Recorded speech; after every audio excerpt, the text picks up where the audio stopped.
Cette semaine à Scolaire Le Monde, nous rencontrons un des meilleurs imitateurs au monde, André-Philippe Gagnon. Ah, vous allez m'interviewer? Ben non, toi t'es Maya Gagnon, pas André-Philippe Gagnon. Oh.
André-Philippe Gagnon est un imitateur québécois qui est célèbre dans plusieurs pays du monde. On est chanceux d'avoir un Québécois qui est célèbre dans plusieurs pays du monde. Moi aussi, je suis capable d'imiter. c'est-tu un levier bouché? Ben non, c'est Shakira. Shakira. Il est surnommé l'homme aux 400 voix. Il est né à Québec en 1962, donc il a 59 ans. Ça, c'est 2 ans plus vieux que Jeff Bezos. Plus de 5 millions de personnes ont déjà assisté à ces spectacles. C'est vraiment beaucoup. En 1985, il chante la chanson We Are the World en imitant 18 voix. Moi, personnellement, je ne serais pas capable. Il est alors invité à aller chanter en France et aux États-Unis dans les plus grandes émissions de télé. L'année suivante, il présente son premier spectacle et c'est un succès fou. Depuis, il a fait plusieurs spectacles à travers le monde. C'est toujours un grand succès. Il a d'ailleurs gagné de nombreux prix dans sa carrière. Nous avons eu la chance de le rencontrer cet été et de faire une interview. Tout juste avant la présentation d'un de ses spectacles. Tout juste avant la présentation d'un de ses spectacles. Qu'est-ce que tu fais? Ben, je fais comme André-Philippe Gagnon. Je t'imite.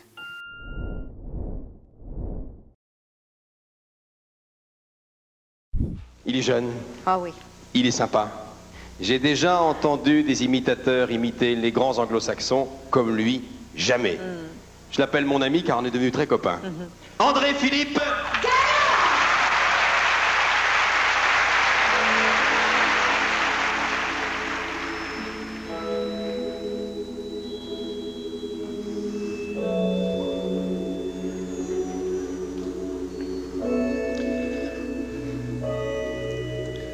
There comes a time when we hear a certain call, when the world must come together as one. There are people dying, oh, when it's time to lend a hand to life, the greatest gift of all. We can go on pretending day by day that someone somewhere will soon make a change. We all about her, God's great big family, and the truth, you know, love is all we need. We are the world, we are the children, we are the one to make a brighter day, so let's start giving. There's a choice we're making in saving our own life. It's true, make a better day, just you and me.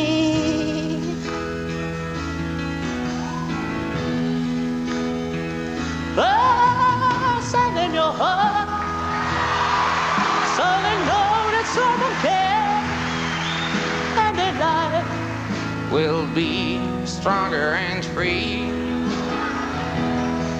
as God has shown us my turning stone to bread.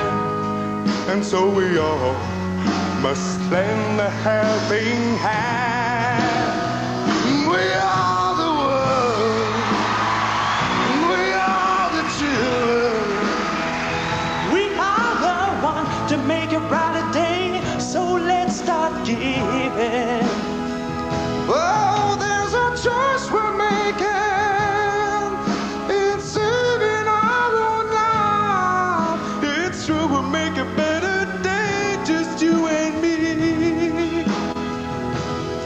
There's a choice we're making, it's saving our own life.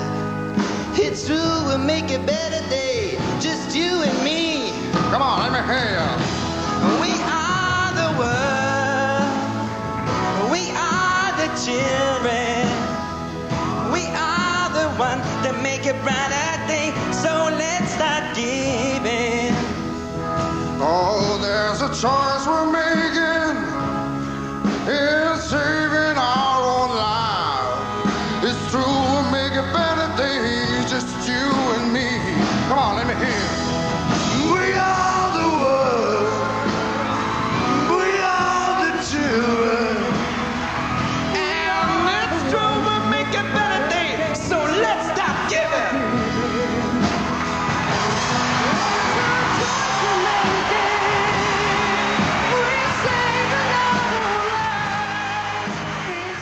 J'ai une première question pour vous. Vous avez fait des spectacles partout dans le monde, mais lequel a été le plus magique pour vous? Bonjour William. Écoute, pour moi, je dirais que le spectacle comme tel, c'est plus une apparition. C'est le Tonight Show, qui est animé aujourd'hui par Jimmy Fallon. Et puis avant ça, il était animé pendant longtemps, pendant aussi Jay Leno. Je mentionne Jay Leno parce que lui, Jay Leno, il était au Festival de Juste pour rire en 85 comme artiste invité spécial parce qu'il était vraiment déjà très connu, Jay Leno, comme stand-up comedian. Et il était artiste invité. Et puis moi, comme j'avais fait une imitation de We Are the World à l'époque, ben on m'avait dit, ben garde, tu vas terminer la première partie du spectacle Just for Laugh après Jay Leno, parce que pour que les journalistes puissent écrire dans les journaux le lendemain, parce qu'à cette époque, il y avait une heure de tombée. Il fallait que l'impression se fasse avant 10h, 10h30 pour l'avoir dans le journal le lendemain. Et puis, il y avait une heure de tombée qui appelait à ce moment-là. Dans ce temps-là. Et puis là, donc, moi, j'ai eu à passer après Jay Leno. Mais il faut croire que ça s'était bien passé vraiment avec, à cette époque-là, faire une imitation de We Are the World avec les 18 chanteurs, les 18 chanteurs que je faisais. Jay Leno, justement, m'a suggéré, après mon spectacle, d'envoyer ma cassette. Ça, c'est une chose que peut-être toi et William et Émile, vous ne connaissez pas. C'est une cassette VHS. Ça se trouve chez les antiquaires maintenant, aujourd'hui. Mais à l'époque, on envoyait ça chez les producteurs pour qu'ils puissent écouter la cassette et puis nous voir, montrer ce qu'on savait faire. Et puis, il m'avait conseillé d'envoyer la cassette aux gens à Burbanks, à NBC, le National Broadcasting Company, à Las Vegas. Bien ça, à Las Vegas, à Los Angeles, plutôt à Burbanks. Et puis, ça existe encore. Là, fait que là, je ne vous perds pas. Mais aujourd'hui, c'est animé par Jimmy Fallon. Et puis, à l'époque, ben, c'était Johnny Carson qui animait ça. Puis quand tu faisais le Tonight Show avec Johnny Carson, ben là, déjà, là, ça te donnait un méchant coup de pouce dans ta carrière. My next guest, not my first. Here's a young man who is not known well in the United States at all, but he is extremely popular in the French-speaking provinces of Canada. He's from Quebec. He's a comedian, an impressionist, and this is his very first appearance on national television in the United States. He is extremely talented. Would you welcome, please, André-Philippe Gagnon.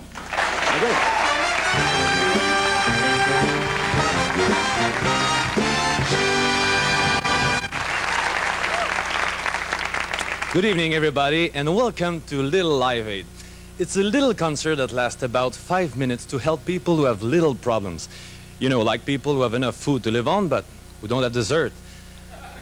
And our first performer for tonight, Joe Cocker.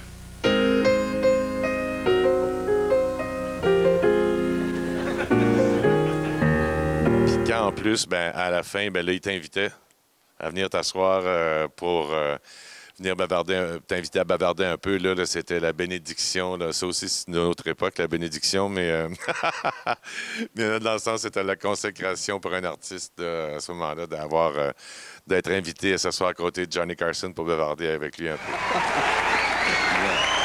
That's marvelous. Thank you. That's really marvelous. How do you feel now?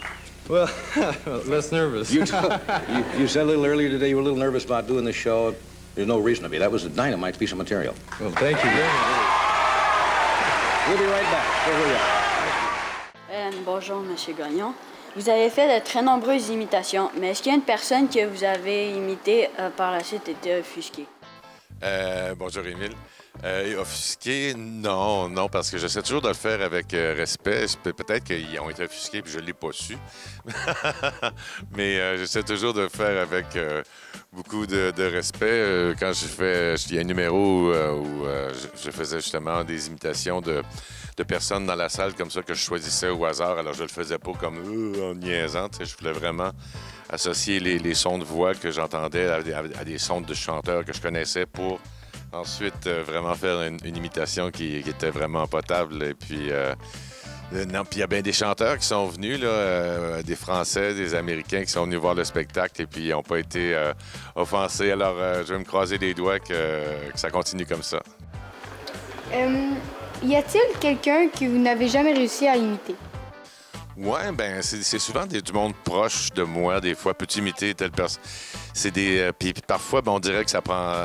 Ben, tu sais, je peux faire des petites attitudes, mais pour imiter comme il faut, là, comme il faut, ben, il y a bien des voix de filles que je peux pas faire, malheureusement, parce que ma voix descend facilement. Je peux faire des voix plus bas que plus haut. Et à ce moment-là, j'ai plus de facilité là, avec les gars. What a wonderful world.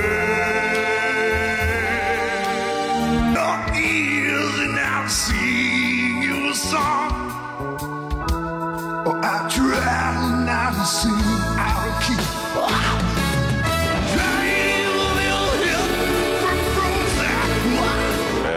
Fait que c'est ça, c'est pas mal le plus gros coefficient de difficulté, c'est justement de bien se réchauffer pour qu'on soit à l'aise dans les hautes aussi, mais dans une certaine mesure. Fait que on se comprend que des fois, c'est pas toujours mon cas parce que j'imite beaucoup de chanteurs qui sont un petit peu au-dessus de ce que je chante d'habitude ou dans ma tonalité de voix. Avez-vous déjà rêvé d'être chanteur car je trouve que vous chantez très bien lorsque vous faites des imitations?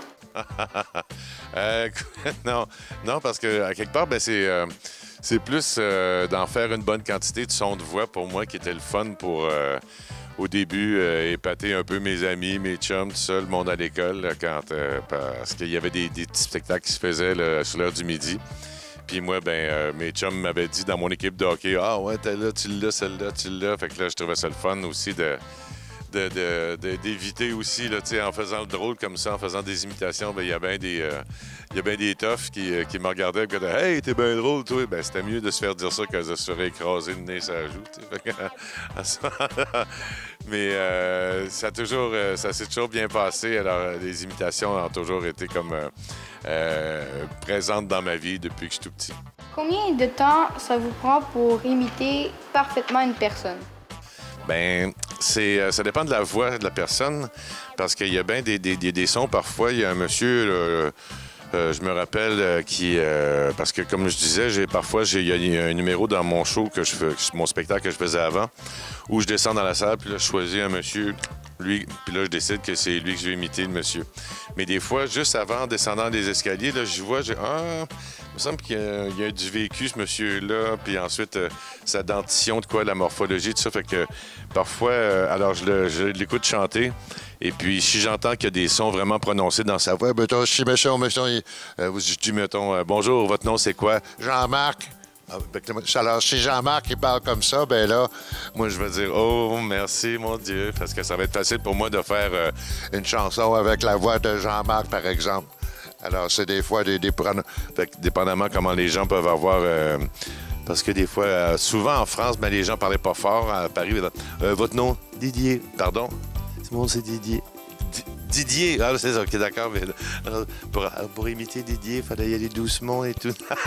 Alors là, des fois, quand il y en a qui se prononcent, qui vont à fond avec leur voix, ben on entend mieux les couleurs, les textures de leur voix. Alors, ça facilite, puis parfois, ça peut être très rapide parce que quand j'imitais quelqu'un dans la salle, ben là, c'était instantané. Il fallait que je fasse ça en quelques secondes. Memory, like the corners of my mind, misty watercolor memory of the way we were. Wow, eh? Mr. Martin, ladies and gentlemen, soon appearing on the Strip in Las Vegas, Nevada. Memories, like the corners of my mind,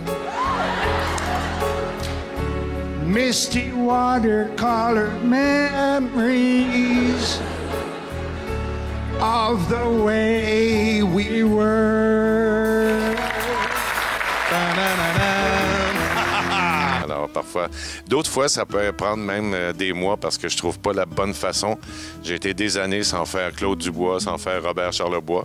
Mais dans le spectacle que je vais présenter, que je présente ici, ben Claude Dubois a son petit bout, puis Robert Charlebois chante Concepcion. C'est des chansons et des bouts de chansons où je pense que je peux apporter les couleurs, les textures nécessaires pour qu'on dise « Ah, il l'a! »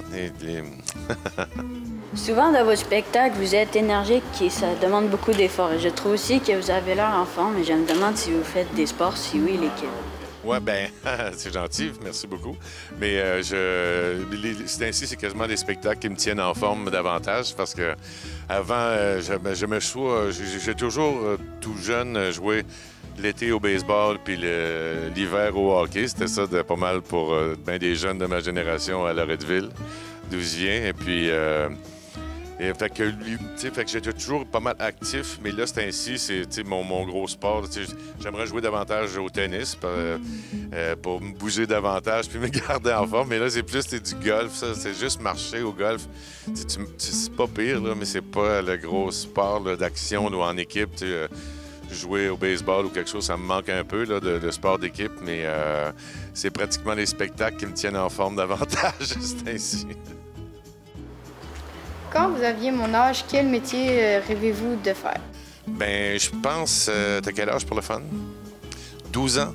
Là, j'étais entre dessinateur industriel, parce qu'industriel, ça faisait wow à l'époque. C'était pas architecte, parce que c'était pas comme la même fonction du tout, mais j'aimais tellement dessiner n'importe quoi, puis c'était surtout des joueurs de hockey que je dessinais, tu sais, fait que dessinateur industriel, on était loin de ça.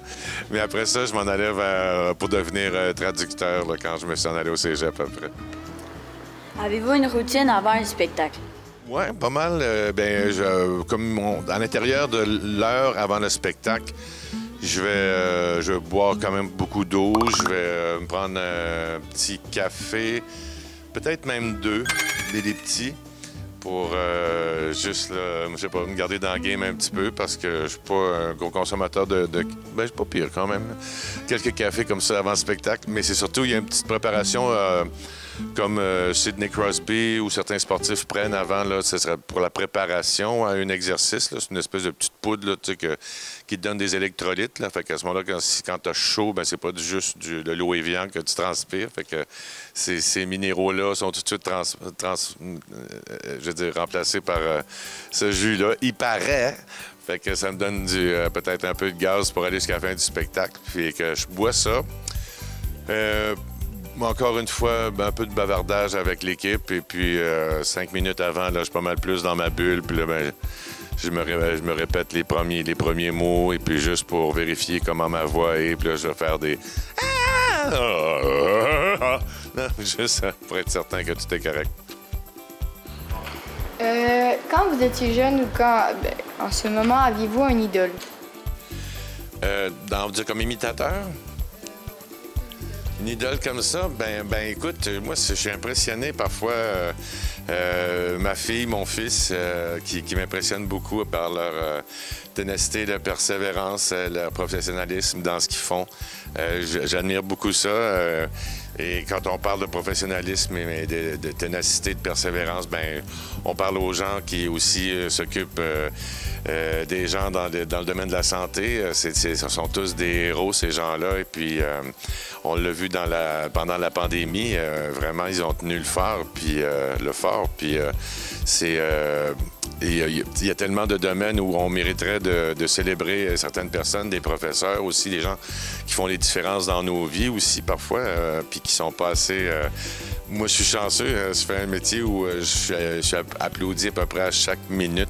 Chaque imitation que je fais, j'ai un petit applaudissement et tout, tandis que il y a des chirurgiens ou des gens, des infirmiers, des infirmières qui soignent des gens, qui tiennent des mains de gens qui ne sont même pas de leur famille puis qui apportent beaucoup de réconfort, qui n'ont pas ce genre de manifestation-là et tout. Là. Alors, ça, on devrait corriger ça rapidement.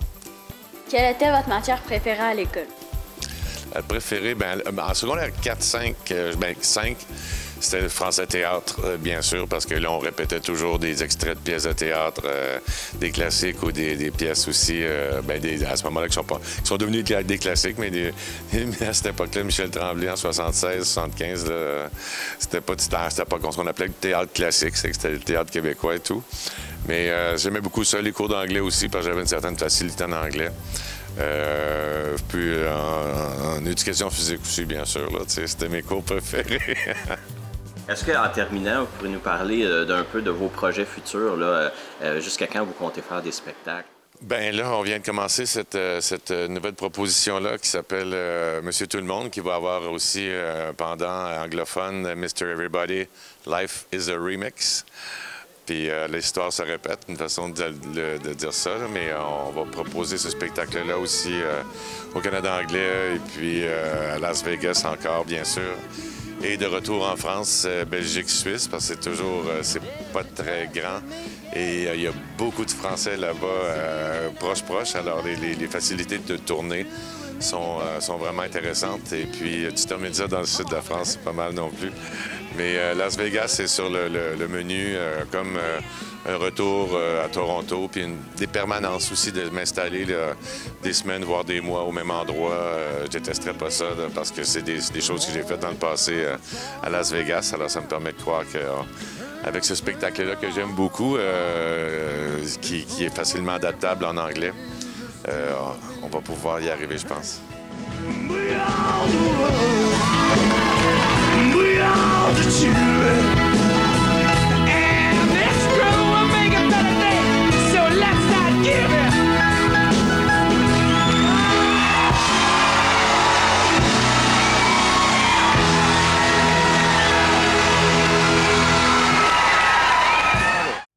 Cette semaine, à Scolaire Le Monde, on interviewe des élèves de l'école Sainte-Thérèse de l'Enfant-Jésus à Saint-Jérôme, qui nous parle du projet Vers le futur avec des petites bébites à manger.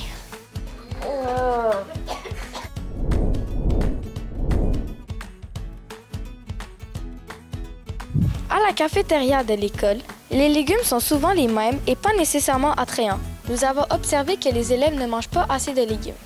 Notre deuxième problématique, c'était diminuer l'empreinte écologique. Bref, réduire nos déchets et la GES de l'école. Pour contrer ces problématiques,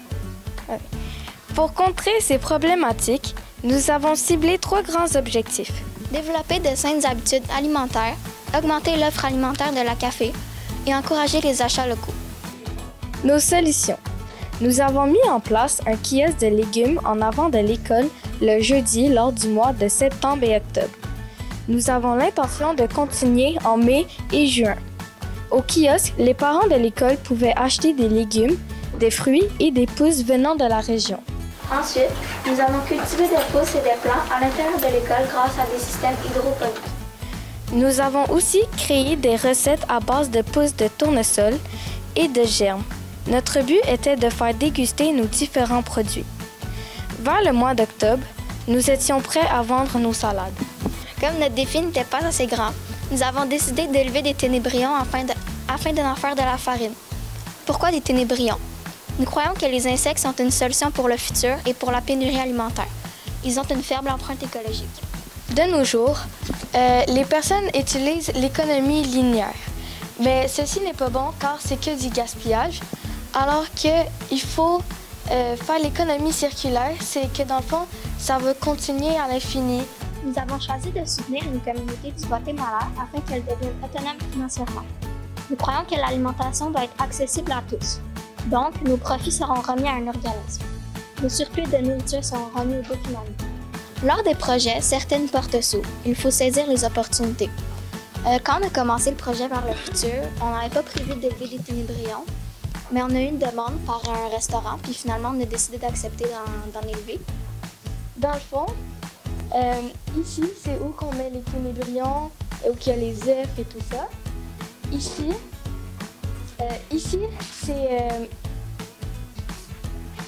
c'est notre système hydroponique. Puis ici, c'est des expériences qu'on a faites pour savoir comment les plantes réagissaient à l'eau. Ici, c'est nos larves dans la pouponnière. Dans le fond, c'est là où ils sont en train de... C'est là où, dans le fond, qu'il y a les œufs qui sont en train d'éclore. Ici, c'est les adultes dans le bac de pompe. Donc, tout ce qui est en noir, c'est les adultes. Ce qui est en orange, c'est les carottes. Puis ici, c'est du gruau. Ça, c'est les nymphes. Fait que c'est le dernier passage avant qu'ils deviennent des adultes. Puis il n'y a rien dans le fond parce que c'est comme leur étape de repos, dans le fond. Ici, on a les différentes étapes pour faire la farine de ténébrion. Fait qu'on commence par purger, c'est-à-dire qu'on va tout enlever ce qu'il y a dans leur bac pour qu'ils puissent se vider. Après ça, on va les mettre dans un chaudron d'eau bouillante pendant 2 minutes. On va les mettre dans la machine que vous voyez ici, c'est pour les déshydrater, puis on va finir par les broyer. La question qui tue.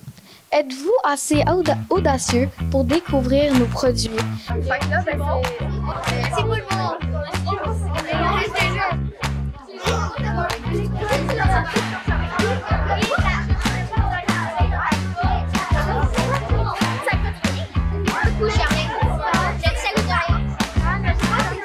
Qu'est-ce que ça vous apporte de faire ce projet-là? Comment vous vous sentez quand vous faites ça? Moi, je trouve que ça motive beaucoup de 6e année à aller à l'école. Parce que c'est pas nécessairement tout le monde qui aime ça aller à l'école, mais avec ce genre de projet-là, ça nous permet de développer d'autres compétences que des mathématiques, du français puis tout ça. Moi, ça serait plus de l'engagement puis de la créativité. Parce que comme dans le fond, vu que c'est des profs qui font ça, comme c'est plus des élèves qui vont genre aller, puis c'est souvent les élèves qui aiment s'investir et des choses comme ça. Puis c'est ça qui est cool parce que avec les élèves qu'on est puis les personnes qu'on est, ça fait des beaux projets puis c'est ça qui est le fun. Ah, c'est bien. Ben, bravo, c'est très inspirant ce que vous faites. Bonne applaudissement.